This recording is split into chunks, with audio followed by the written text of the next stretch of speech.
wahai Raffi Ahmad. Bagaimana mungkin Raffi Ahmad yang ditugaskan staf khusus presiden untuk membina generasi muda, kau serahkan generasi muda kepada Rizik Syihab, ya? Dan dia adalah selalu di otaknya khilafah. Itu menunjukkan kekalahan pemerintah terhadap kelompok radikal. Sungguh ironis Raffi Ahmad yang dituju oleh Presiden Prabowo. Sungguh aneh apa yang kau lakukan. Saya tahu kamu adalah bangsa Arab. Ternyata kakek Raffi Ahmad itu adalah duta Sekte Ahmadiyah atau Mubalik Sekte Ahmadiyah. Taunya dari mana? Tolong kamu harus mengerti. Jadi pertemuan Raffi Ahmad dengan Rizik Syihab itu pertemuan yang lucu itu. FPI Habib Rizik Syihab itu selama ini sangat kejam kepada Ahmadiyah. Nah sekarang ini cucu duta Ahmadiyah itu mengunjungi Habib Rizik Syihab dan diterima oleh Habib Rizik Syihab dengan baik. Siapa Ba'alu ini yang sebenarnya? Siapa Yahudi ini yang sebenarnya? Yang kalian harus sadari. Kalian harus mengerti bagaimana awal pergerakan kemerdekaan bangsa Indonesia. Siapa Sonokorgronyo itu? Ya, bagaimana dunia kaum ini menciptakan adalah Yahudi dan Ba'alwi dari semua. Ingat, hidup kita di dunia ini tidak akan terlepas daripada ulah Zionis Yahudi. Bukan Yahudi, Zionis Yahudi. Dan demikian pula misionaris Nasrani. Demikian pula teroris yang mengaku dia bertuhankan Allah, berrasulkan Muhammad. Tetapi mereka tidak mencerminkan akhlak Rasulullah. Selalu dimanapun mereka berada. Membuat perpecahan dan lain sebagainya.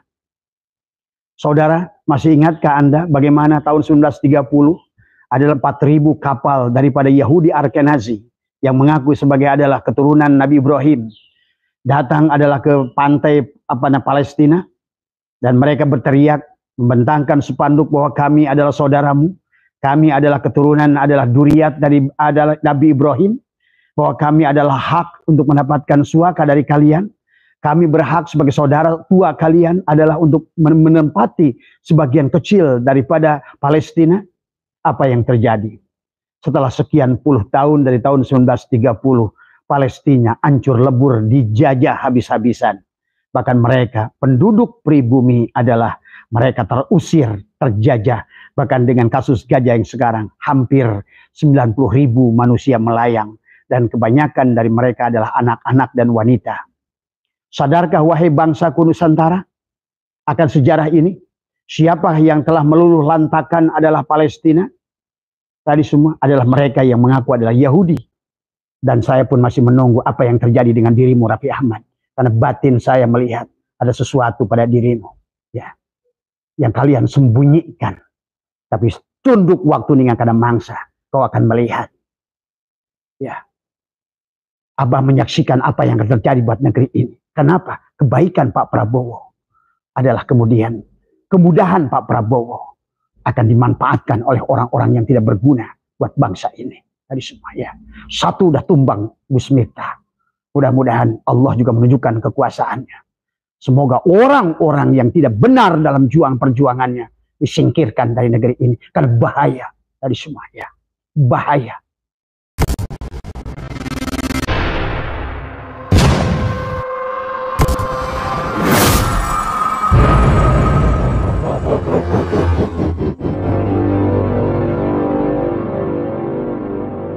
Alhamdulillah wa syukurillah, pada hari ini Allah masih memberikan kesempatan hidup kepada kita. Untuk kita adalah menjadi khalifah Allah di muka bumi. Adalah untuk membuat sesuatu yang bermanfaat buat manusia. Abah mengucapkan salam kepada seluruhnya dan khususnya adalah pengurus perjuangan Wali Songo Indonesia dan Laskar Sabilillah dimanapun berada, senantiasa ada dalam lindungan Allah Subhanahu wa Ta'ala. Abah mendoakan kepada ketum adalah Gus Abbas dan juga Kiai Imaduddin, wakil ketua umum. Semoga panjenengan semua adalah senantiasa diberikan kekuatan oleh Allah Subhanahu wa Ta'ala. Senantiasa diberikan adalah lindungan oleh Allah Subhanahu wa Ta'ala untuk terus berjuang. Karena agama sahabat bukan tentang ibadah, adalah mahdhah saja. Mencintai negeri ini adalah bagian daripada ibadah yang penting kepada kita. Bebasnya, merdekanya kita dari penjajahan Ya, apapun penjajahannya, judulnya itu adalah juga merupakan bagian daripada perjuangan kepada bangsa kita, adalah tidak kalah rendahnya daripada ibadah kepada Allah. Maka itulah hubbul watani minal iman. Cinta tanah air adalah bagian daripada iman. Oleh karena itu bagi insan-insan, ikhwan-ikhwan, akhwat-akhwat, insyaallah yang berada di bumi Nusantara ini, maka yang pertama adalah marilah cintai negeri ini. Marilah kita cintai bangsa ini. Cintai dengan segala aspeknya. Adalah juga dalam mencintai budaya yang ada, yang terlahir di negeri ini. Karena itulah sahabat, pada pagi hari ini Abah ingin memberikan komentar dari video yang dikirimkan teman-teman yang berkaitan adalah datangnya Raffi Ahmad yang merupakan staf khusus presiden, utusan presiden khusus di bidang adalah pembinaan pemuda. Tetapi kalau menurut Abah adalah pada saat datangnya kepada Rizik Syihab adalah ini adalah offset, ini adalah blunder, ini adalah kebodohan dan konyol ya sahabat. Kita sudah tahu siapa Rizik Syihab dan apa namanya geraknya di Nusantara ini adalah dengan yang selalu didengungkannya adalah khilafah ya, bersama dengan tokoh-tokoh yang lain yang berada pada khilafah. Dan percayalah, khilafah itu adalah bertentangan dengan Undang-Undang Dasar 45. Khilafah itu bertentangan dengan semangat Bhinneka Tunggal Ika. Khilafah itu adalah juga bertentangan dengan semangat Pancasila yang berketuhanan yang Maha Esa. Ingatlah sahabat, kemerdekaan bangsa Indonesia adalah diperjuangkan oleh seluruh tokoh-tokoh di bumi Nusantara ini. Indonesia adalah Nusantara, adalah sebuah negara yang unik di dunia. Tidak ada satupun negara yang memiliki keragaman suku sampai 800 dan memiliki bahasa sampai 1200 bahasa dan dialek bahasa yang ada di Nusantara. Tapi apakah tidak cukup bahwa sesungguhnya apa yang diperlihatkan oleh kepada kita semua adalah bagaimana kesaktian Pancasila, adalah kesaktian Garuda Pancasila. Tak satupun negara di dunia adalah yang tidak lepas daripada perang saudara. Suriah perang saudara, hanyalah 4 suku saja di sana. Yaman perang saudara tidak berhenti, hanyalah 3 suku di sana. Demikian pula sahabat, bagaimana adalah di Mesir, Libya adalah perang suku, kemudian Suriah perang suku, kemudian juga adalah kehancuran Irak adalah karena perang di antara saudara semuanya. Semuanya adalah berlandaskan mengaku pada Tuhan yang sama Allah, dengan bernabi Rasul yang sama Muhammad. Tetapi kenyataan fakta hari ini sahabat, bahwa justru mereka adalah luluh lantak karena mereka adalah perang saudara. Kalian mengerti kenapa mereka berperang saudara? Karena disinilah sesungguhnya adalah budaya mereka adalah tidak kuat. Budaya mereka tidak berakar. Budaya mereka adalah sudah dirubah. Sejarah bangsanya sudah dirubah. Saudara, masih ingatkah Anda bagaimana tahun 1930 adalah 4.000 kapal daripada Yahudi Ashkenazi yang mengaku sebagai adalah keturunan Nabi Ibrahim datang adalah ke pantai Palestina dan mereka berteriak membentangkan spanduk bahwa kami adalah saudaramu, kami adalah keturunan adalah duriyat dari adalah Nabi Ibrahim, bahwa kami adalah hak untuk mendapatkan suaka dari kalian. Kami berhak sebagai saudara tua kalian adalah untuk menempati sebagian kecil daripada Palestina. Apa yang terjadi? Setelah sekian puluh tahun dari tahun 1930, Palestina hancur lebur, dijajah habis-habisan. Bahkan mereka, penduduk pribumi adalah mereka terusir, terjajah. Bahkan dengan kasus gajah yang sekarang, hampir 90.000 manusia melayang.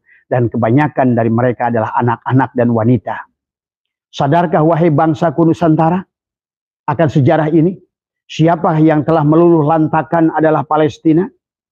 Tadi semua adalah mereka yang mengaku adalah Yahudi. Tapi kenyataannya mereka adalah bukan Yahudi, keturunan Nabi Ibrahim. Tetapi mereka adalah Yahudi yang terusir dari Jerman Barat. Yahudi yang terusir dari Jerman Timur. Yahudi yang terusir dari Spanyol. Yahudi yang terusir dari Inggris. Yahudi yang terusir dari Belgia, dari Belanda, Luxembourg. Dan semua negara-negara Eropa. Dan kisah mereka selama 1000 tahun. Lihat, sudah berapa ratus negara yang mereka datangi dan mereka merusak di dalamnya. Tahukah saudara tentang hal itu? Dari semua. Dan hari ini di Nusantara, sahabat, inilah telah berdiri orang yang mengaku dzurriyyat Nabi, yang kenyataannya adalah tidak terbukti baik secara ilmu pengetahuan maupun adalah secara arkeologi maupun secara ilmu-ilmu yang lain, ya, filologi, arkeologi, dan juga ilmu genetika. Sedikit pun tidak ada yang bisa membenarkan itu. Ini semua adalah merupakan kesalahan daripada leluhur-leluhur sebagaimana yang terjadi adalah di Palestina. Mereka adalah memberikan tempat kepada Yahudi Ashkenazi yang akhirnya mereka sekarang terusir, terhina, terjajah, terbunuh dengan hadirnya Yahudi Ashkenazi itu. Bahkan sebaliknya, seolah-olah berbalik, yang tadinya tuan rumah adalah menjadi tamu. Dan ini terjadi, sahabat, di belahan berbagai penjuru bumi ini. Sesungguhnya Abah selalu ingatkan, ingat, hidup kita di dunia ini tidak akan terlepas daripada ulah Zionis Yahudi. Bukan Yahudi, Zionis Yahudi. Dan demikian pula misionaris Nasrani.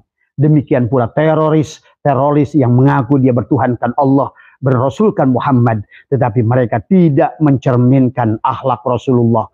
Selalu dimanapun mereka berada, membuat perpecahan dan lain sebagainya. Abah tidak akan mengulang bagaimana dunia kaum ini menciptakan adalah Yahudi dan Ba'alwi dari semua.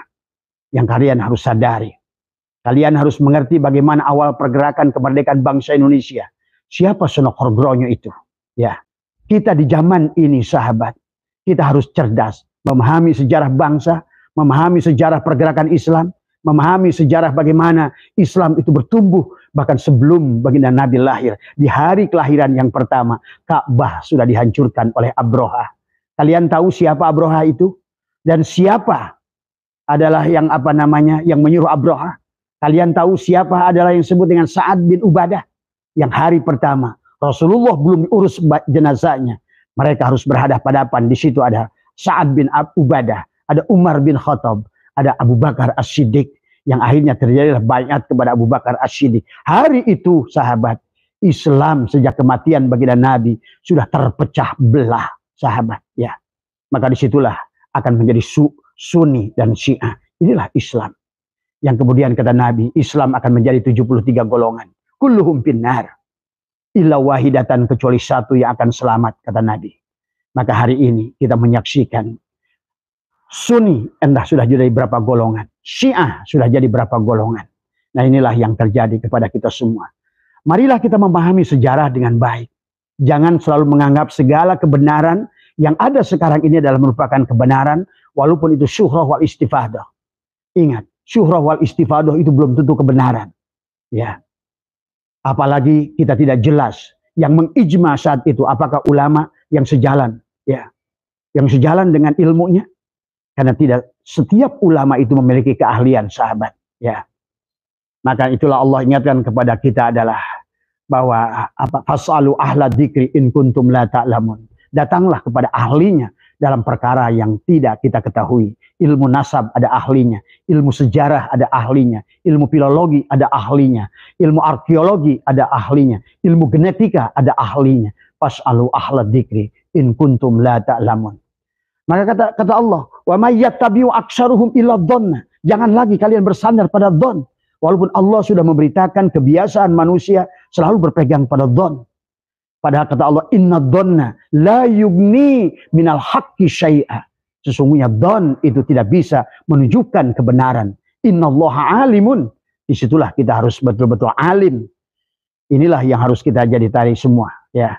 Maka sekarang dengan kasus yang terjadi hari ini, sungguh ironis Raffi Ahmad yang ditujuk oleh Presiden Prabowo. Saya mencintai Pak Prabowo.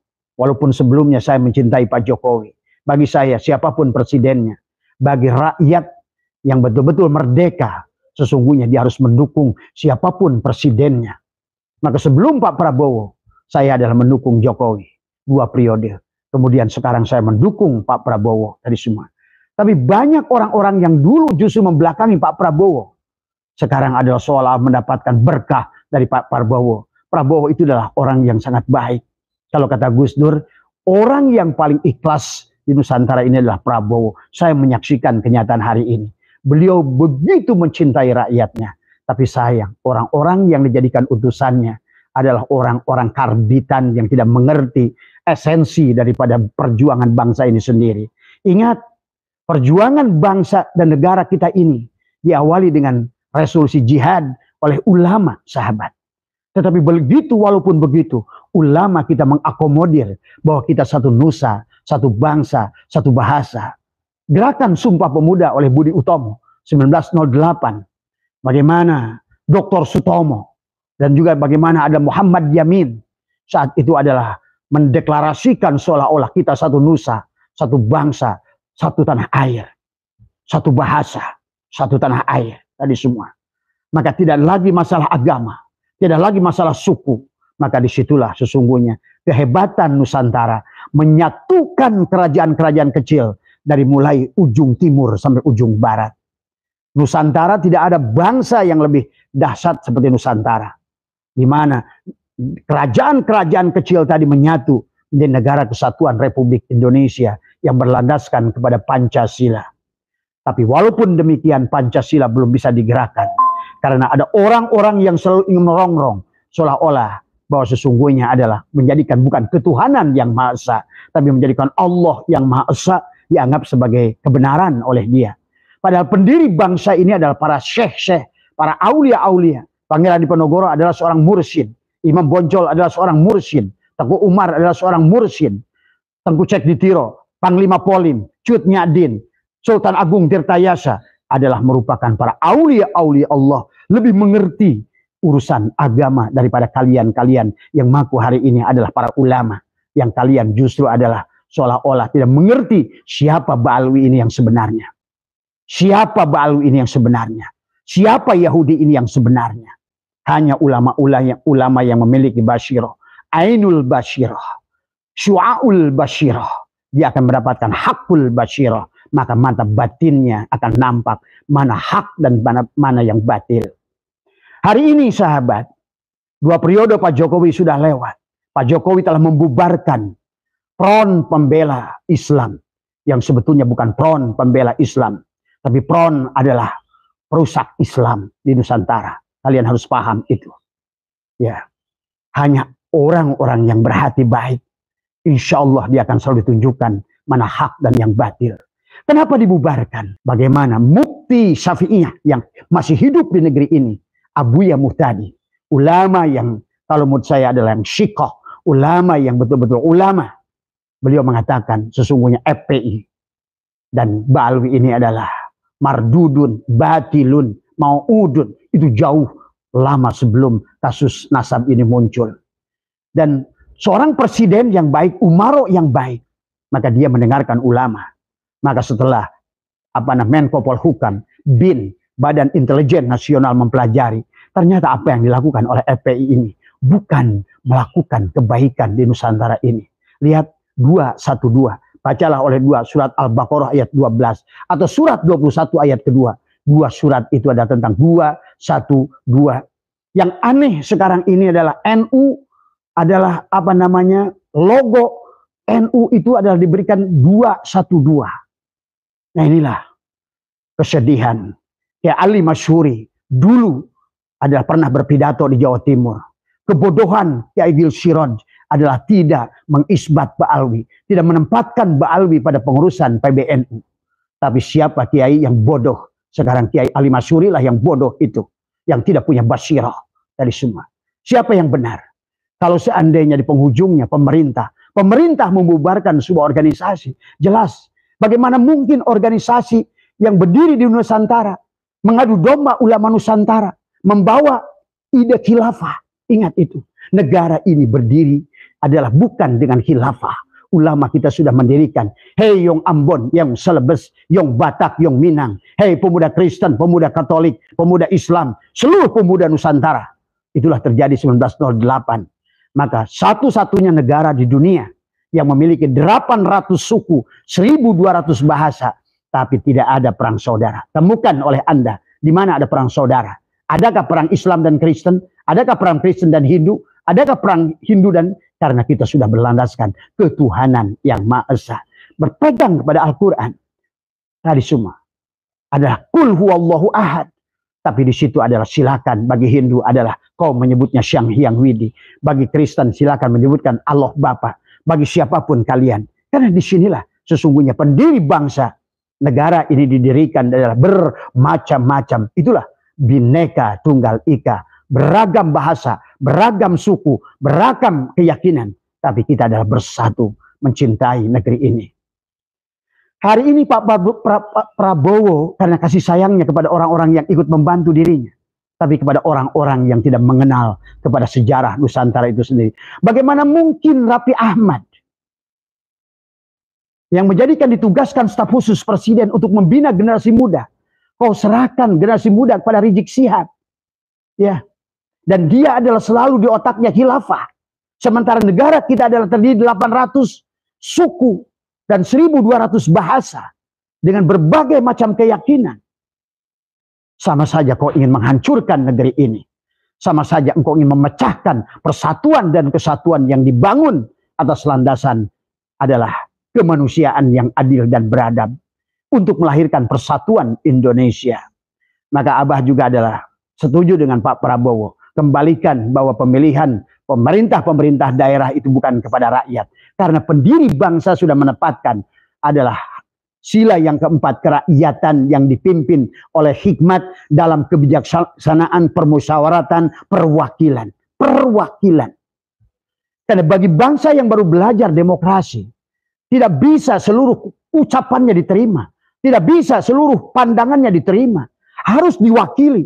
Yang mewakili adalah orang-orang yang pantas mewakili. The right man on the right place. Yang mewakilinya adalah orang-orang yang pantas. Yang kira-kira bisa memahami. Di dadanya ada merah putih. Di dadanya ada Garuda Pancasila. Lihat bagaimana dahulu para pendiri bangsa ini sahabat. Bahkan untuk mendirikan rumah-rumah. Mereka mengibarkan bendera merah putih. Mereka gantungkan di situ ada buah kelapa. Kenapa dengan buah kelapa? Buah kelapa adalah satu pohon yang sangat berguna. Akarnya berguna. Pohonnya adalah berguna. Kemudian buahnya dari sabutnya berguna. Sampai lidiknya berguna. Itulah suka diperlambangkan Janur. Ja'anur. Maka telah datanglah cahaya. Tapi juga lihat. Satu pohon yang besar yang tinggi. Memiliki buah yang banyak. Tapi dia disokong oleh akar-akar yang kecil. Mereka dengan akar-akar yang kecil akan menyokong. Artinya apa? Negara ini akan berdiri kalau seandainya kita satukan nusa dan bangsa ini. Sahabat. Maka oleh karena itulah, wahai Raffi Ahmad, sungguh aneh apa yang kau lakukan. Saya tahu kamu adalah bangsa Arab. Tapi kamu adalah bukan orang Yaman. Ternyata kakek Raffi Ahmad itu adalah duta Sekte Ahmadiyah. Atau Mubalik Sekte Ahmadiyah. Taunya dari mana? Taunya data itu saya peroleh dari website Ahmadiyah sendiri. Saya tampilkan di layar.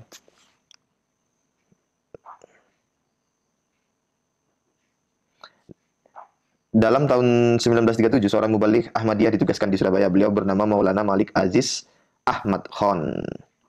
Kedatangan Maulana Malik Aziz Ahmad Khan disambut gembira oleh 3 orang Ahmadi yang telah ada di Surabaya. Dan seterusnya itu. Jadi kan kakek Raffi Ahmad itu namanya Malik Aziz Ahmad Khan. Nah itu namanya sama persis dengan Mubalik Ahmadiyah, Sekte Ahmadiyah. Fotonya juga ada di situ. Lalu apa masalah kalau kakeknya Sekte Ahmadiyah? Ya enggak tahu saya, itu masalah apa enggak. Bergantung teman-teman mempermasalahkan itu apa enggak. Itu kan kakeknya Sekte Ahmadiyah. Kalau cucunya kan belum tentu, ya enggak tahu. Tapi fakta sejarahnya kakek Raffi Ahmad itu Sekte Ahmadiyah.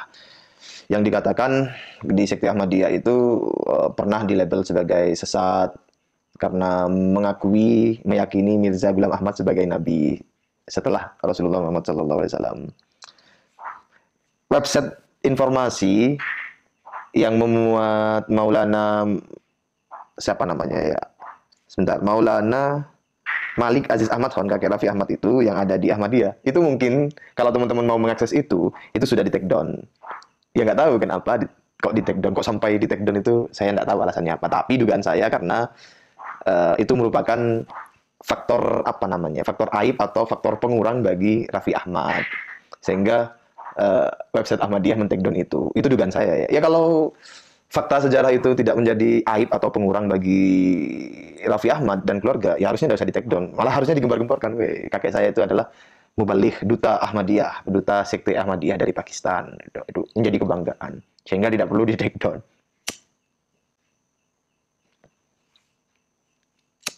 Lah kok saya masih bisa mengakses halaman website tersebut yang memuat informasi tentang Maulana Malik Abdul Aziz Ahmad Khan.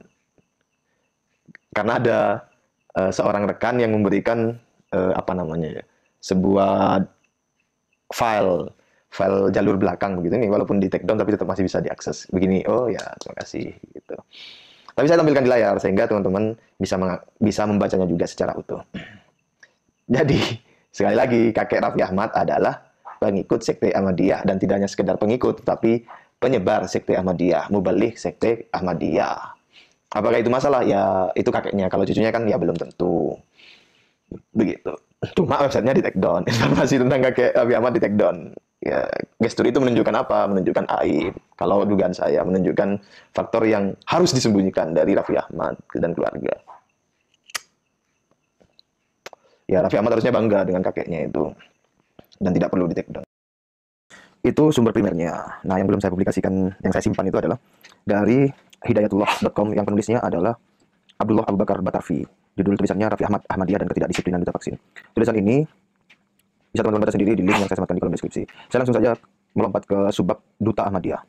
Siapa sangka di balik popularitasnya sebagai artis, Raffi Ahmad yang memiliki darah Pakistan dari pihak ayahnya, kakeknya Malik Aziz Ahmad Khan merupakan pendatang asal Pakistan yang datang ke Indonesia sebagai duta Ahmadiyah dan tokoh yang telah turut berperan penting dalam penyebaran dan pengembangan ajaran Ahmadiyah Qadiani di tanah air dan seterusnya. Website ini, informasi ini juga mengutip dari laman resmi Ahmadiyah dan seterusnya. Itu dia penulis ini mengutip dari informasi dari website resmi Ahmadiyah dan seterusnya di situ. Nah, yang menarik bagi saya adalah tulisan ini ditulis oleh Ketua Pusat Dokumentasi dan Kajian Al-Irsyad Bogor. Jadi tidak keliru jika saya kemudian mengatakan atau menuliskan Al-Irsyad menginformasikan bahwa kakek Raffi Ahmad itu adalah duta Ahmadiyah. Penulisnya adalah Abdullah Abu Bakar Batarfi. Kakeknya Raffi Ahmad itu duta Ahmadiyah, pengikut, penyebar, pengajar, mubaligh dan duta dari sekte Ahmadiyah yang yang pernah atau mungkin masih diputuskan sebagai sebuah aliran yang sesat menyesatkan, baik itu oleh MUI juga sampai kepada Liga Arab Oki kalau tidak salah. Teman-teman bisa carilah informasinya sendiri itu di Google mengenai itu. Jadi itu benar bahwa kakek Raffi Ahmad itu adalah dai sekte Ahmadiyah. Berdasar tulisan Ketua Pusat Dokumentasi dan Kajian Al-Irsyad Bogor yang bernama Abdullah Abu Bakar Batarfi di website hidayatullah.com dengan artikel bertulis Raffi Ahmad Ahmadiyah dan Ketidakdisiplinan Duta Vaksin. Raffi Ahmad duta vaksin, kakeknya duta Ahmadiyah. Habib Rizik Sihab duta sekte Klan Habib Alwi itu. Jadi pertemuan Raffi Ahmad dengan Rizik Sihab itu pertemuan yang lucu itu. FPI Habib Rizik Sihab itu selama ini sangat kejam kepada Ahmadiyah. Nah, sekarang ini cucu duta Ahmadiyah itu mengunjungi Habib Rizik Sihab dan diterima oleh Habib Rizik Sihab dengan baik. Saya jadi teringat pepatah Jawa, geting sumanding. Benci itu akan membuat kita semakin lebih dekat. Semakin benci kepada sesuatu akan semakin dekat. Atau sebaliknya, kesenangan itu akan membuat kebencian. Senang yang berlebihan akan membuat kebencian. Ini kita buktikan bersama. Sebelum tesis Kiai Imad, atau jauh sebelum Rizik Sihab di penjara, atau di antara keluar masuknya Rizik Sihab dari penjara, karena memang sering keluar masuk penjara. Itu ada aksi-aksi yang kita saksikan dari kelompok FPI atau yang dikoordinir oleh komunitas Rizikian, komunitas Rizik Sihab, itu menuntut agar Ahmadiyah dibubarkan, agar Ahmadiyah, intinya jangan nampak di depan mata. Saking bencinya, tapi jangan nampak di depan mata. Seluruh Indonesia, hampir FPI kalau lihat Ahmadiyah itu seperti kucing kalau lihat tikus. Inginnya kayak ingin memangsa. Ya, Ahmadiyah itu seperti mangsa bagi FPI. Sebelum ada tesis Kiai Imaduddin Otsman. Nah, sekarang ini terbukti pepatah Jawa itu keting sumanding. Ternyata Rizik Syihab nampak menghiasi sosial media sangat akrab berangkulan dengan Raffi Ahmad.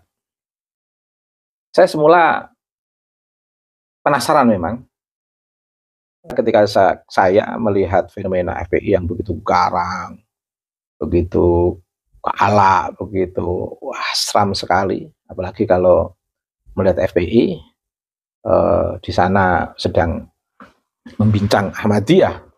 Ahmadiyah itu seperti mangsa saja.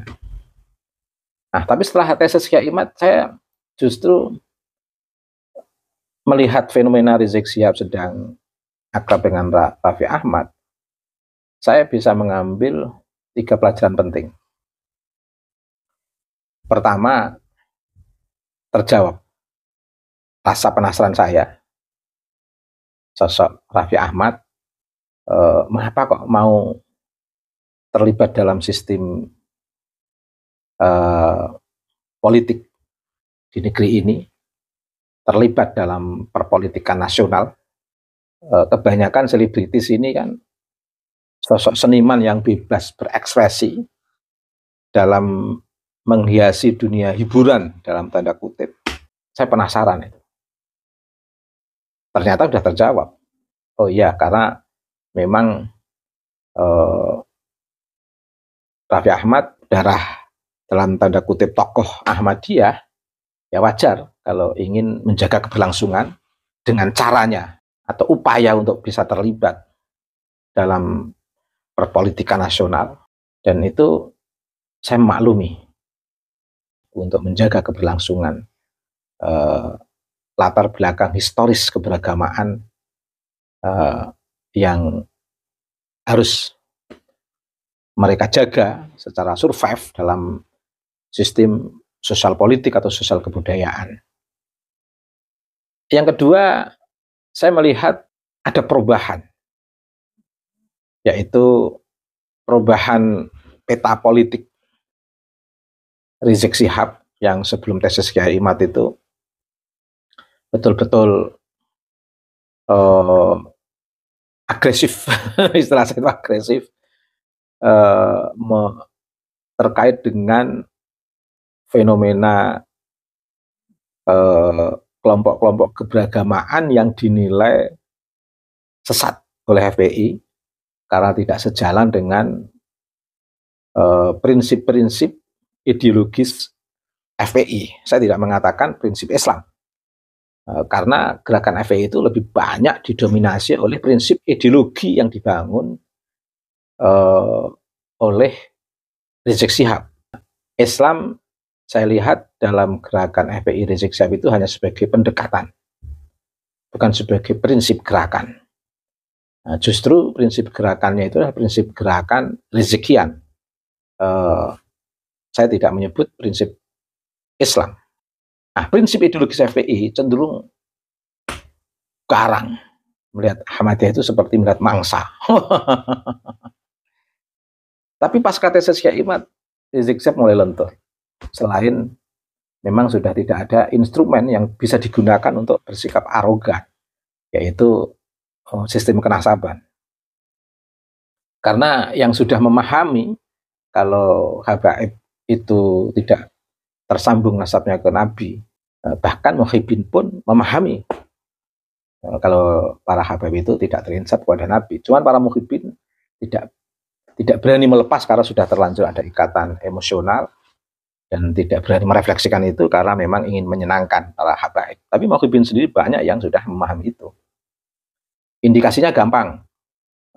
Muhyiddin sebelum tesis Kiai Imad itu sangat betul-betul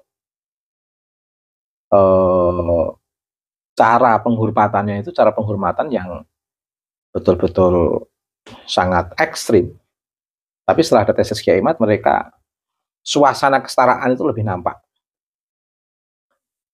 Bahkan para Habaib sendiri yang sebelum tesis Kiai Imad mengandalkan kenasaban untuk bersikap secara jumawa, itu cenderung pasca tesis Kiai Imad mereka lebih ngelendeh, lebih ingin mencari teman. Habib pun mau datang di rumah Mas Wafi.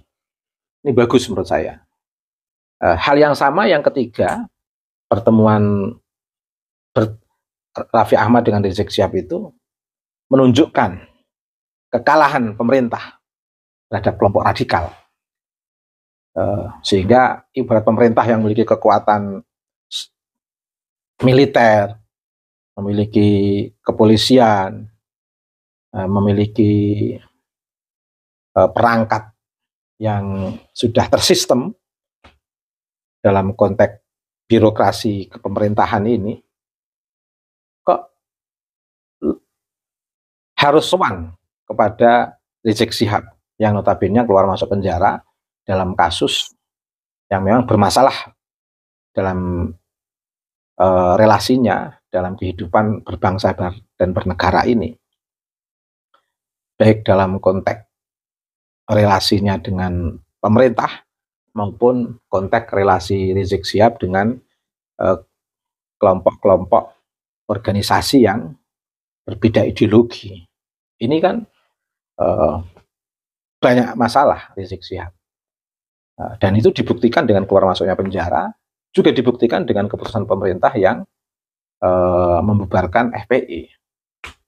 Tetapi dengan adanya sowannya Raffi Ahmad oleh kelompok analis dan beberapa masyarakat mengkhawatirkan itu, karena datangnya Raffi Ahmad ke Rizik Syihab merupakan simbol kekalahan pemerintah terhadap Rizik Syihab. Itu saya kira wajar kalau muncul analisis seperti itu. Meskipun dari saya mengatakan ini fenomena positif. Fenomena positif karena di situ menunjukkan sebuah komunitas yang berbeda, bahkan selalu bermusuhan, tetapi secara simbolik telah merapat. Seolah-olah sudah selesai semua permasalahan FPI dengan Ahmadiyah, dengan representasi Ahmadiyah, adanya Raffi Ahmad, dan representasi FPI adanya Rizik Syihab, dan itu bertemu. Seolah-olah konflik Ahmadiyah FPI itu sudah selesai. Cuman terakhir sebagai sebuah simpulan, tentu ini menyisakan banyak pertanyaan bagi mereka yang berada dalam barisan Rizik Syihab. Pertanyaannya, mengapa Rizik Syihab berangkulan dengan Raffi Ahmad yang notabene secara ideologis sangat berbeda? Dan ini akan menjadi benih-benih kelompok Rizik Syihab untuk mundur teratur dan tidak lagi simpati pada Rizik Syihab. Dan sekaligus membuat tepuk tangan mereka yang dulu melihat Rizik Syihab sangat garang begitu dengan Ahmadiyah, tiba-tiba harus kompromis dengan simbol Ahmadiyah. Kenapa Raffi Ahmad saya katakan sebagai simbol Ahmadiyah? Karena dia anaknya tokoh, darah tokoh Ahmadiyah. Apapun yang dilakukan oleh Raffi Ahmad di situ membawa visi besar Ahmadiyah. Sebagaimana apapun yang dilakukan oleh Rizik Syihab membawa visi besar gerakan FPI. Meskipun dibubarkan, tetapi subsistem yang ada di FPI itu masih kuat. Ya, namamu adalah Raffi Ahmad, dan saya sudah pelajari dari keluargamu, dari mana kamu adalah Arabmu itu. Tapi tolong kamu harus mengerti bahwa negara ini bahkan sudah membubarkan FPI. Bagaimana mungkin organisasi yang sudah dibubarkan resmi oleh negara, bahkan sekarang masih berani mengacak-ngacak, bahkan organisasi yang masih resmi, masih memiliki badan hukum di sini, dia lebih belagu. Setiap orang mengadakan berkumpul, dia dibiarkan bebas berkumpul, seenaknya adalah di Monas. Tapi pada saat orang lain mengadakan berkumpul, dianggapnya sebagai musuh kepada dia. yang berseberangan dengan mereka adalah musuh. Bagaimana mungkin organisasi semacam itu berdiri? Tadi semua. Ingat Raffi Ahmad, bahwa sesungguhnya FPI ini sudah dibubarkan secara resmi oleh pemerintah. Maka sesungguhnya keberadaan mereka adalah ilegal. Tadi semua. Dan ingat Raffi Ahmad, bahwa sesungguhnya negara ini tidak pernah didirikan oleh satupun dari marga Ba'alwi. Ingat kalian. Silakan tadi semua, temukan satu orang, apakah di makam pahlawan Kalibata, makam pahlawan dimanapun berada, temukan kepada saya, potoklah dia. Kalau di belakangnya ada Al-Haddad, Al-Atos, Al-Syegab, ataupun apalah, alkohol, Al-Mana, tadi semua. Karena mereka adalah di awal itu pecundang. Mereka itu adalah hanyalah pengikut-pengikut Senokor Gronyo. Orang-orang yang dibayar oleh Senokor Gronyo. Hei kalian kiai-kiai yang masih pengikut Senokor Gronyo. Dan juga adalah orang-orang penjajah di negara ini. Sadarlah diri kalian itu. Ada penyakit adalah fi qulubihim maradun fazadahumullah marada. Maka kalian adalah dikunci kalian untuk melihat kebenaran. Sebagaimana Abu Lahab tidak mampu melihat Rasulullah. Sebagaimana Abu Jahal tidak mampu melihat Rasulullah. Inilah sahabat. Ya. Yang harus kita kembalikan. Dan saya lihat bagaimana sikap dari Raffi Ahmad. Saya minta dalam video ini kalau ada yang bisa men-share-nya kepada beliau. Tadi semua ya. Pelajari sejarah. Tadi semua. Bagaimana mungkin kau percayakan pembinaan generasi muda kepada orang seperti Rizik Syihab. Ya. Yang dia teriak-teriak menyuruh orang kita ke Gaza. Apa yang dilakukan Rizik Syihab? Adakah lihat kalian transfer uang dia untuk pembeli, untuk apa namanya? Masih mendingan kayak uang. Dia berbuat untuk Gaza. Dia kumpulkan dana. Mana dana yang keluar dari Rizik Syihab? Sampai saya berkata waktu itu, kalau Rizik Syihab sendiri yang pergi, saya pribadi Abbas Setu berikan 200 juta kepada Rizik Syihab supaya dia bisa pergi ke Gaza, bisa merasakan kepahitan Gaza dari semua. Nggak mungkin kamu bisa pergi ke sana. Inilah sekali lagi, ingat. Dan juga kepada pengurus PBNU semua, bangunlah dari tidur kalian. Pelajarilah sejarah. Ya. Bagaimana mau kalian menegakkan kebenaran? Kalau sekarang terbentuknya adalah Muktamar Lampung sendiri. Apa yang terjadi pada Muktamar Lampung itu? Bagaimana Ki Agil Sirot dijegal oleh Miftahul Ahyar, oleh Gus Yahya, dibantu oleh Gus Takut. Tadi semua. Ya. Dana dari Nepal mengalir untuk Muktamar. Ya. Pahami oleh kalian semua ini. Tadi semua. Maka bukan mereka tidak mengerti kebenaran, sahabat. Orang-orang kayak Miftahul Ahyar, orang-orang kayak Gus Yahya, bukan tidak mengerti kebenaran. Dia tahu, tapi dia udah buta kebenaran. Dari semua. Karena orang-orang yang sudah tergigit dengan zombie, dia akan menjadi zombie yang mati hatinya. Fi qulubihim maradun fazadahumullahu marada. Khatamallahu ala qulubihim wa ala sam'ihim wa ala absarihim. Dari semua. Nah inilah maka saya begitu melihat, saya baru tahu Raffi Ahmad adalah katanya sudah beberapa hari. Tapi demi Allah, sebagai seorang rakyat Indonesia yang mana kakek moyangnya berdarah-darah bersama para pejuang-pejuang. Ya, ayah saya adalah pemimpin Hizbullah di daerah saya. Tadi semua. Ya, bagaimana berjuang dengan tenaganya, berjuang dengan hartanya. Tadi semua. Ya. Inilah yang tidak boleh negara ini adalah diserahkan, diberikan kepada orang-orang yang tidak paham negara ini, sahabat. Ya. Dan kalian, wahai para ulama, belajar sejarah sedikit. Ya. Sekalian kata Abah juga telusuri. Kenapa? Abroha itu menghancurkan Ka'bah. Apa ini nggak ada kaitannya? Dan Allah sudah membicarakan tentang hal itu. Bahkan sejak kelahiran Rasulullah. Sehingga dikenallah oleh kalian. Rasulullah lahir di tahun gajah. Sejak lahirnya cahaya itu.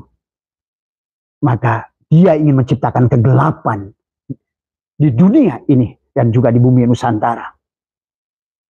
Nah inilah, maka oleh karena itulah, hanya kalian-kalian yang bodoh, yang belum terbuka mata hatinya, yang dibukakan. Abah sedih sebenarnya. Abah mengerti, kalian gak salah, karena kalian ditutup sebagaimana, maaf, ya. Pada saat Adam diciptakan ada dua makhluk, yang satu sujud, yang satu tidak sujud. Tapi kalau menurut Abah, iblis itu adalah lebih komitmen pada saat dia tidak mampu melihat Allah.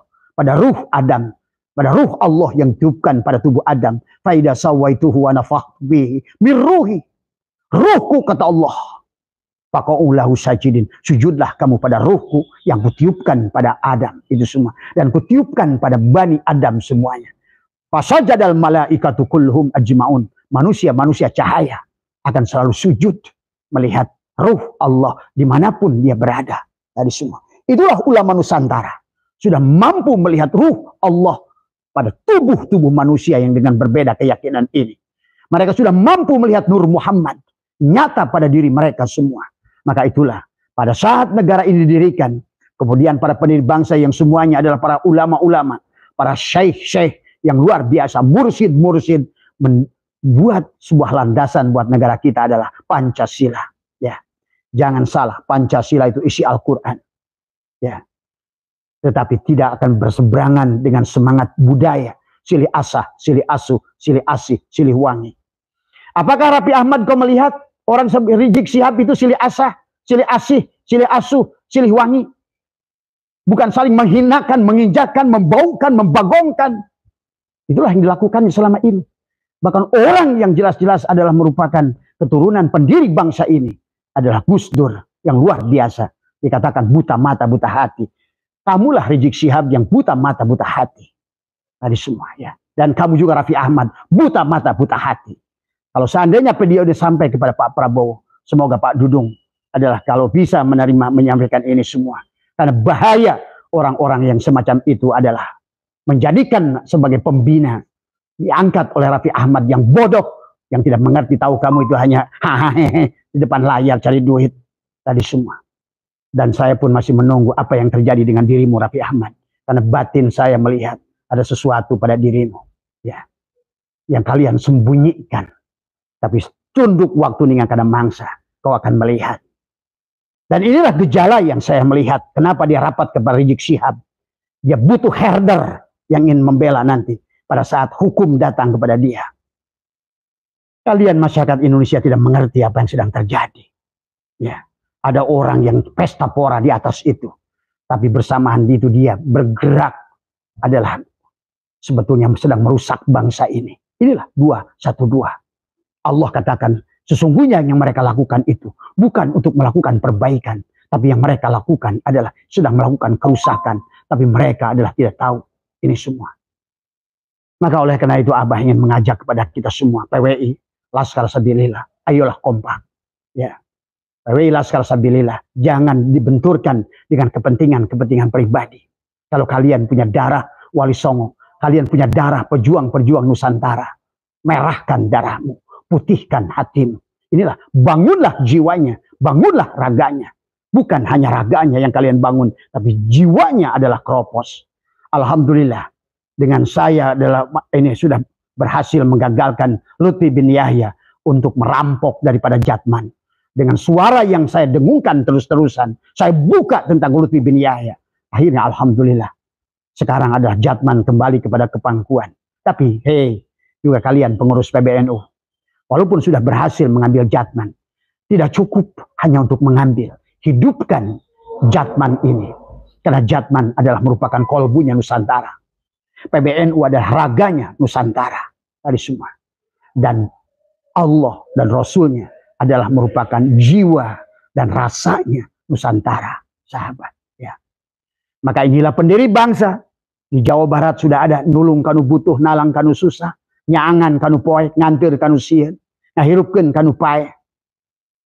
Ada 6 keyakinan adalah bagi orang Jawa dan Sunda. Yang sudah harusnya adalah kita bangun, kita tingkatkan. Sekarang manusia sudah kehilangan adab. Sudah kehilangan adalah etika. Sudah kehilangan akhlak. Pada dari awal pun kalian pahami. Kita disebut makhluk. Allah disebut khalik. Hubungan makhluk dan khalik adalah khuluk. Akhlak sesungguhnya. Tapi sekarang dengan Rizik Syihab, manusia saling membunuh, saling membenci. Bahkan karena tadi, karena di luar agama yang kau yakini itu adalah musuh bagimu.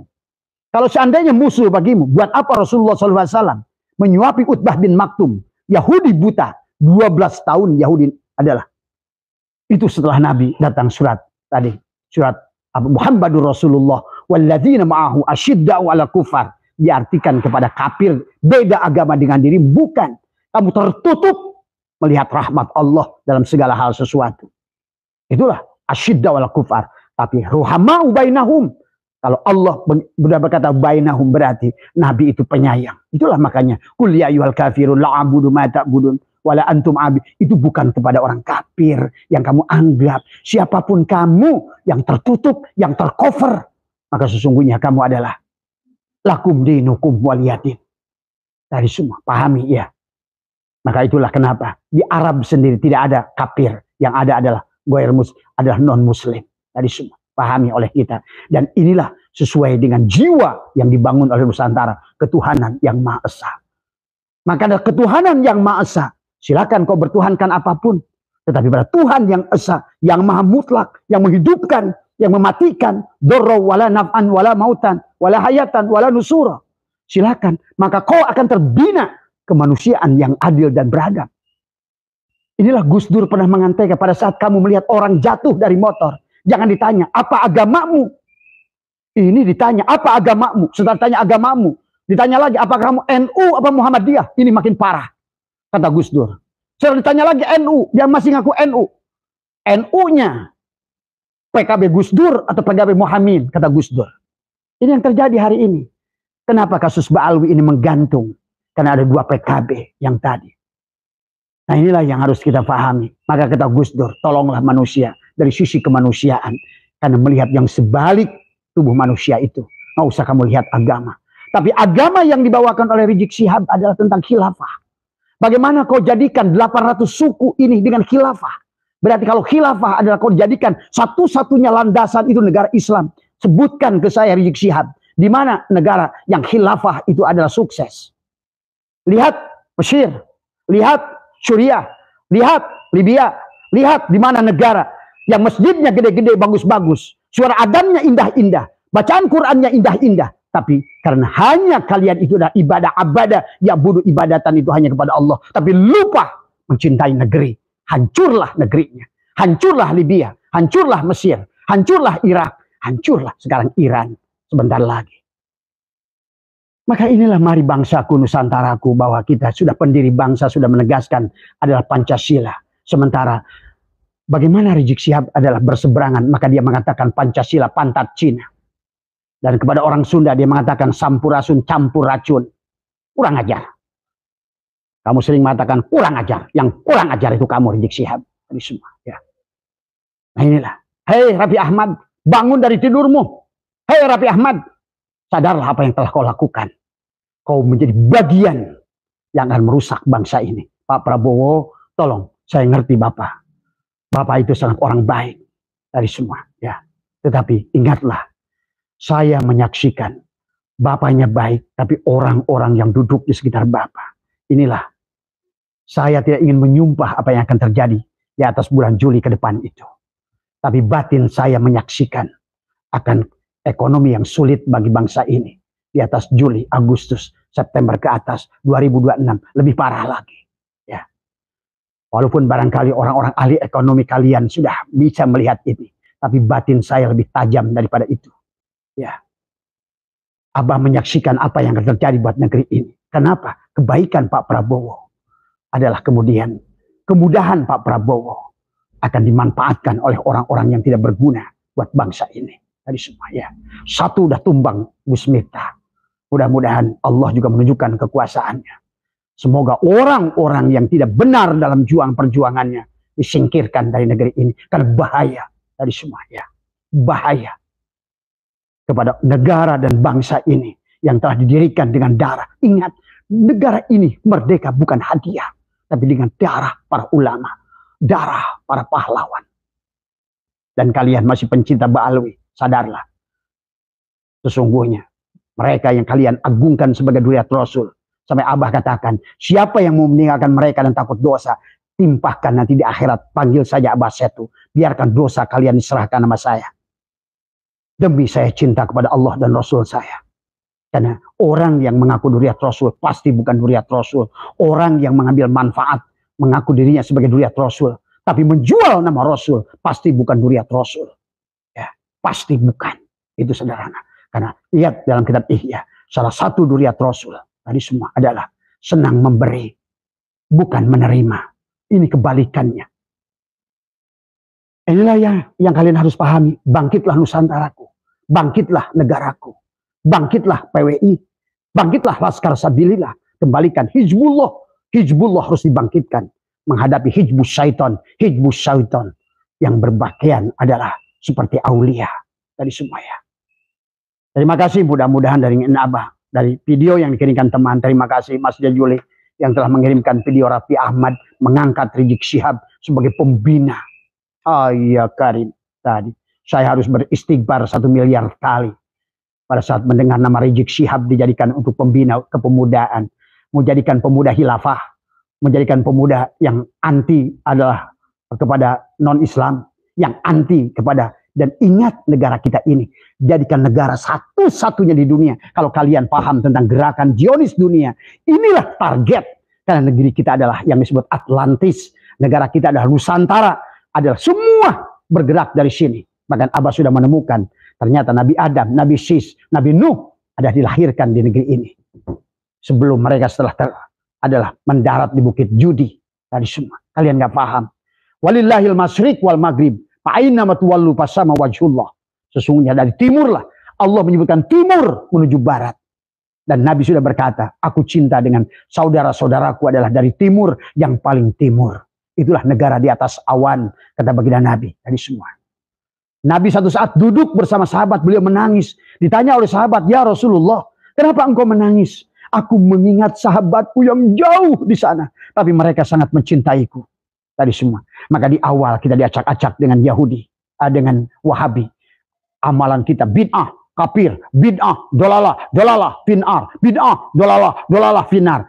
Gagal mereka semua. Tapi ingat satu lagi belum gagal. Yang mereka menyebutnya adalah mengaku duriat Rasul. Inilah cara yang paling mudah. Dan ini sahabat sudah dipelajari oleh Senokor Gronyo dan Amerika saat itu. Sebelum Senokor Gronyo itu diutus ke Arab Saudi mempelajari ilmu nahu, ilmu sorob, ilmu hadis, ilmu tafsir. Kenapa? Karena target dia adalah Aceh. Dia harus berhadapan dengan siapa? Teku Umar. Pangeran Imam Bonjol, Cut Nyadin, Panglima Polim dari semua. Walaupun demikian Aceh tidak terjajah. Kenapa? Karena tadi dia adalah kuat. Kemudian Senokor Gronyo adalah kabur ke Pulau Jawa. Disinilah mulai dia menarik, mempelajari orang-orang yang ditarik dari Hijaz, Duriat, Syarif, Sayyid Sadid yang asli, yang dikejar-kejar di Arab Saudi oleh Wahabi. Karena atas permintaan si Lauren adalah orang Zionis, orang Inggris yang tadinya sudah bekerja sama. Termasuk haji kita diacak-acak. Kisah Isra Mi'raj diacak-acak. Dan banyak juga adalah ibadah-ibadah. Nah inilah yang Abah pernah sampaikan. Jangan biarkan, wahai PBNU, pelajari kembali. Apa yang sedang kita amalkan ini. Telusuri kembali. Tadi semua. Karena kita tidak bisa untuk mengandalkan don saja di zaman semacam ini. Tadi. Kalau seandainya kita hanya mengamalkan don, maka kita adalah akan gagal tadi semua ya. Maka itulah yang katakan Allah, may yattabi'u aksaruhum illa dhanna. Inna dhanna la yugni minal haqqi syai'a. Innallaha alimun. Allah berkatakan innallaha alimun. Berarti kita adalah benar-benar harus berilmu. Bukan hanya alimah, ya'lamu ilman wa ma'laman. Wadaka aliman. Wadaka ma'lumun. Dari fahuwa alimun wadaka ma'lumun. Maka kita harus maklum sejarah Nusantara. Maklum sejarah bagaimana ibadah yang sudah 1000 tahun. Sejak 1400 tahun sejak adalah kelahiran Nabi. Sampai hari ini. Kita harus maklum sejarahnya. Dan semuanya. Inilah tugas ketua PBNU yang akan datang. Maka juga Abah mengajak kepada Nusantara ini. Pada saat nanti memilih Rois Am PBNU. Bukan hanya menggunakan udang-udang belaka. Bukan hanya gelar kiai belaka. Tapi ridho nggak dia dengan nafsunya. Karena bagaimana Nabi berkata, lebih baik kamu bersahabat dengan orang yang bodoh, yang tidak ridho dengan nafsunya, daripada kau bersahabat dengan orang berilmu, tapi ridho dengan nafsunya. Dikatakan oleh Syekh Toilah, adakah manusia yang bodoh, yang ridho dengan hawa nafsunya? Dan adakah orang berilmu yang ridho dengan hawa nafsunya? Inilah yang terjadi hari ini. Orang-orang hanya berpakaian senang dengan kulit. Lihatlah sekali lagi kata saya, idola saya adalah Gus Dur. Beliau tidak usah menampakkan kekiaian. Beliau tidak usah. Tetapi ada selalu komitmennya, ada kebenaran yang disampaikannya. Kejujuran yang disampaikannya. Karena melihat dengan mata hatinya. Bukan dengan mata dohir yang justru kalian hanya menipu. Maka kata Abah juga, melihat segala sesuatu bisa dengan ro'a, bisa dengan nadhar, bisa dengan basiro, bisa dengan absar. Nah ulama yang sekarang ini, syu'aul basirohnya, ainul basirohnya, tidak bercahaya. Akibatnya, hakul basirohnya tidak muncul. Kenapa? Dia hanya melihat ro'a. Melihat ro'a itu hanya melihat maaf, daging ayam, melihat perempuan cantik, melihat mobil bagus, melihat duit. Tadi, makanya. Orang-orang yang duduk di Menteri Agama sekarang hampir semuanya dibui. Bayangkan sebuah negara yang Menteri Agamanya dibui cuma di sini. Harusnya Menteri Agama adalah orang yang mengerti, paham bahwa alimun, maklum dalam urusan sejarah bangsa agamanya, sejarah bagaimana berdirinya bangsa ini, maklumun, sudah maklum. Bagaimana di ujungnya adalah mendapatkan bui. Tadi semua, lihat. Makanya satu departemen yang paling korup adalah departemen agama. Kan memalukan, coba bayangkan. Berarti di manakah akhlak? Di manakah adab? Karena inilah, karena memaknai sholatnya adalah akimis sholat diartikan adalah koma yakumu kiaman. Diartikan adalah makna lazim. Hanya cukup berdiri saja sholat itu. Tapi tidak akoma. Akoma yukimu adalah ikomatan. Harusnya adalah begitu duduk di PBNU, sholat itu. Harusnya duduk jadi pengurus NU, sholat itu. Begitu duduk jadi Menteri Agama, sholat itu. Harusnya duduk jadi pejabat apapun, sholat itu. Karena kalau sholat berarti kau tersambung. Artinya sholat itu tersambung. Tadi semua. Tidak pernah terputus. Maka tadi, akoma yukimu adalah ikomatan, tidak tersambung. Seolah-olah sholat itu daim selamanya. Di kantormu sholat, di kantor PBNU sholat. Bagaimana kau hubungan dengan makhluk sholat. Dan bagaimana kau sholat dengan Allah. Kau memiliki sholat 4 lapis yang indah. Dari semua tubuhmu dengan syariatnya. Hatimu dengan tarikotnya. Kemudian jiwamu adalah dengan hakikatmu. Kemudian ma'rifatmu adalah kau menemukan rasa dalam agamamu. Kalau kau sudah menemukan rasa dalam agamamu. Demi Allah tidak akan kau bisa berbuat buruk dari semua. Bagaimana mungkin Menteri Agama korupsi? Bagaimana mungkin tadi semua kiai-kiai yang pengurus masjid itu korupsi? Karena tadi. Innama ya'muru masajidallah di sini. Bukan innama yu'ammiru masajidallah. Masjid yang kalian bangun itu, Ka'bah yang hebat itu dibangun oleh manusia. Tapi rumah Allah yang dibangun oleh Allah sendiri, kalian tinggalkan. Innama yu'ammiru masajidallah. Masdarnya adalah imarah. Tawaflah di hatimu. Pada saat kau duduk di PBNU, tawaflah di hatimu. Karena tawaf itu sholat. Sholat itu juga tawaf. Tadi semua. Kau duduk di organisasi apapun, sholatlah hatimu. Tadi semua. Karena akoma yukimu adalah ikomatan. Bukan koma yakumu kiaman. Kalau cuma berdiri, cuma duduk di jabatan. Sama saja. Kamu tidak sholat. Allahnya dikandangin oleh kamu di masjid, di Ka'bah. Pada saat kau keluar dari Ka'bah, keluar dari batas suci. Maka keluarlah dari kesucian manusia. Manusia yang hilang kemanusiaan. Itulah kata Allah. Walaqad dara'na li jahannama katsiran minal jinni wal insi. Lahum qulubun la yafqahuna biha. Ada ulama sepuh di Sukabumi, begitu belanya pada Ba'alwi. Buta sebetulnya tadi semua. Tadi semua.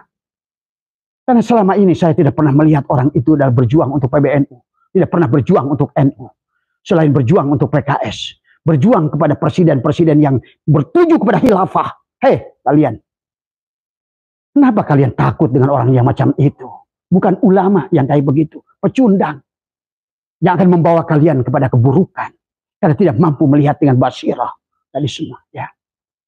Dan kepada seluruh juga termasuk Ali Maksum. Kiai Ali Maksum yang ada di Jawa Timur. Apa yang panjenengan lakukan? Dulu saya pernah membuat komen pada panjenengan. Bahwa bagus kalian mengatakan bahwa apa yang dilakukan Adil Sirot yang menolak Habib. Ada pada struktur PBNU itu ternyata ya, Adil Sirot benar. Sebulan kemudian Pak Jokowi membubarkan FPI. Bayangkan saat itu Anda memerintahkan ke Adil Sirot untuk menarik FPI kepada PBNU.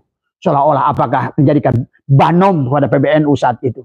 Tapi inilah Allah tidak menghendaki. Silakan kalian buat makar sehebat apapun. Makar Allah akan lebih hebat pada diri kalian semua. Ya.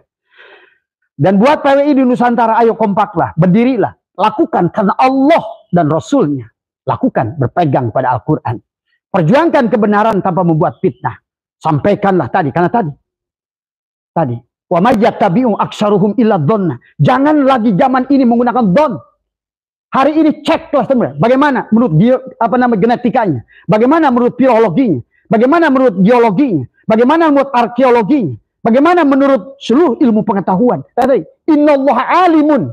Allah sudah mengatakan, sungguhnya Allah lah yang alim, tapi maksud Allah gunakan ilmu bukan don. Tadi semua dalam segala perkara ilmiahlah kalian, bukan don. Tadi semua inna donna adalah la yugni minal haqqi syai'a, kata Allah. Sesungguhnya don itu tidak bisa menunjukkan kebenaran walaupun sedikit kepada diri kalian. Innallaha alimun bima taf'alun. Allah Maha mengetahui apa yang kalian lakukan.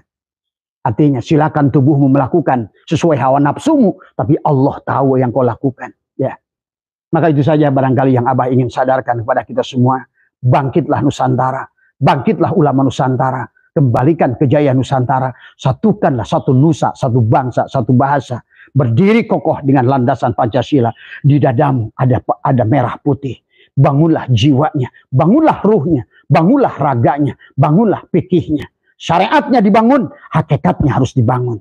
Tapi syariat yang harus berlandaskan kepada hakikat. Islam yang dibangun dengan landasan iman dan ihsan. Maka kalau seandainya Islam yang dibangun hanya syariat, tubuhnya saja. Sementara tubuh digerakkan oleh hati, hati digerakkan oleh ruh, ruh digerakkan oleh rasa. Maka berarti kalau demikian, sehebat apapun tubuhmu melakukan amal di dunia ini, semakin banyak amal yang kau lakukan, maka amal itu akan dihancurkan oleh hatimu, kebusukan hatimu sendiri. Karena inilah merupakan tadi dalam maka baginda Nabi mengatakan setiap kullu syai'in siqalah. Segala sesuatu ada psikola. Wasikolatil kulub zikrullah. Maka pembersihkan hati. Maka tadi, bagaimana mungkin Islam berdiri tanpa iman dan ihsan? Tadi semua. Ya. Kau ibadah pun akan ujub. Kau melakukan kegiatan pun akan ria. Karena Islam yang kau bangun tanpa iman dan ihsan. Ya. Kalian sebagai petani pun sudah mengerti. Butuh NPK. N itu adalah untuk membatukan Islam. Islam itulah N tadi semua. Sudah kelihatan. Syiarnya kelihatan. Maka ada sholat syariat. Syiarnya kelihatan. Ruku sujudmu itu sesungguhnya untuk menyatakan sesungguhnya. Ada yang kosong dalam dirimu itu. Tapi yang kosong itu kalau seandainya tidak dibungkus oleh diri kita. Maka tidak ada. Itulah syariat. Syariat itu yang terjadi adalah untuk melihat af'al Allah pada diri kita. Tapi ingat. Bukan tubuh ini yang menjadi pemimpinnya. Maka tadi. Iblis lebih baik tidak sujud pada tubuh Adam. Pada saat Allah berkata, qala ya iblis malaka alla takuna ma'asyajidin. Kenapa engkau tidak mau sujud wahai iblis? Kata iblis, qala lam akun li asjuda li basyarin khalaqtahu min salsalin min hamain masnun. Aku tidak akan sujud pada tubuh Adam. Berarti apa? Malaikat melihat Allah pada ruh Adam, tapi iblis tidak melihat ruh Adam karena terhijab oleh tubuhnya. Inilah banyak manusia sekarang hanya melihat tubuhnya.